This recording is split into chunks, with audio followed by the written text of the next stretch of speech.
Good morning student. Class 8 chapter number 2 cycle की सवारी।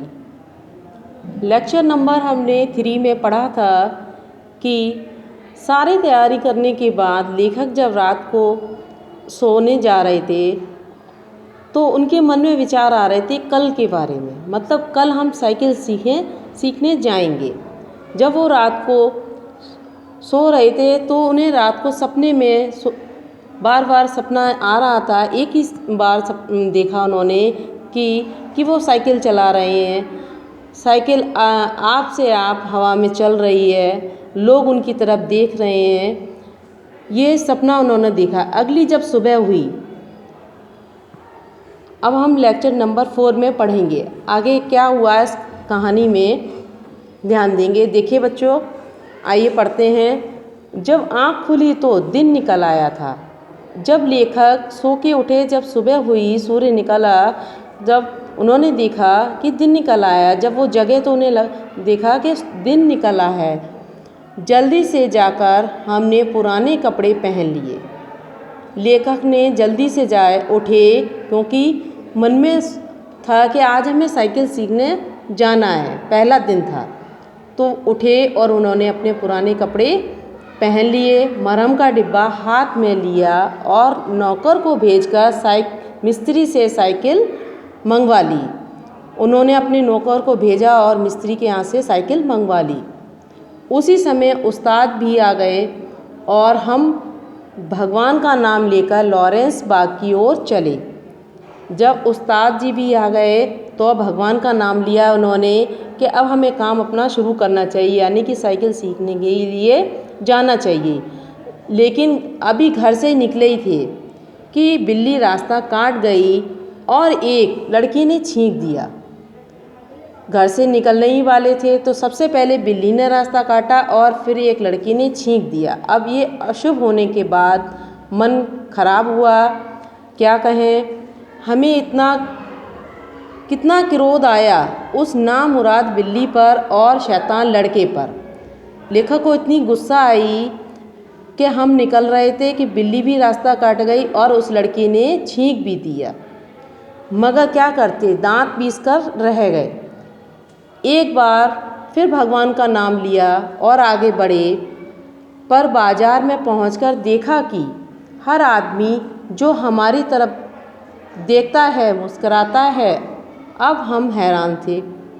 फिर आगे बढ़े, लेखक ने साइकिल ली और आगे बढ़े, भगवान का नाम लिया। जैसे ही वो आगे बढ़े तो उन्होंने देखा बाजार में हर आदमी देख रहा है, मुस्कुरा रहा है। आखिर क्या बात है सहसा ध्यान गया कि हमने जल्दी और घबराहट में पाजामा और अचकन दोनों उल्टे पहन लिए। ये तो ध्यान ही नहीं दिया था लेखक ने। इतनी हड़बड़ी थी साइकिल सीखने की, इतनी खुशी थी कि उन्होंने पाजामा और अचकन दोनों उल्टे पहन लिए थे और लोग इसी पर हंस रहे थे। लोग जो थे इसी बात को देखकर हंस रहे थे। जैसे मेरे सिर मुड़ाते ही ओले पड़े। हमने उस्ताद से माफ़ी मांगी और घर लौट आए, अर्थात हमारा पहला दिन मुफ्त में गया। उस्ताद जी से हमने माफ़ी मांगी और घर अपने वापस आ गए। दूसरे दिन फिर निकले। रास्ते में उस्ताद साहब बोले। अगले दिन लेकर फिर अपनी साइकिल और लेके निकले तो उस्ताद साहब से बोले। उस्ताद साहब ने कहा, मैं एक गिलास लस्सी पी लूँ? आप ज़रा साइकिल को थामिए, आप साइकिल को पकड़िए। उस्ताद साहब लस्सी पीने लगे तो हमने साइकिल के पुर्जों की ऊपर नीचे से परीक्षा शुरू कर दी। साइकिल लेखक के हाथ में थी तो लेखक उस साइकिल को बहुत अच्छे से देख रहे थे। नीचे से ऊपर सारे पुर्जों की परीक्षा शुरू कर दी। फिर कुछ जी में आया तो उसका हैंडल पकड़कर जरा चलने लगे। कोशिश करी, हैंडल पकड़ के आगे चलने लगे, मगर 2 ही कदम गए होंगे कि ऐसा मालूम हुआ जैसे साइकिल हमारे सीने पर चढ़ी आती है। उन्हें हैंडल साधने का अंदाज़ नहीं था और साइकिल का हैंडल जब नहीं साधना आता है तो वो अपने ऊपर ही लगता है जैसे गिर रही है। और वो साइकिल जो उनके ऊपर सीने पर चढ़ी आ रही है।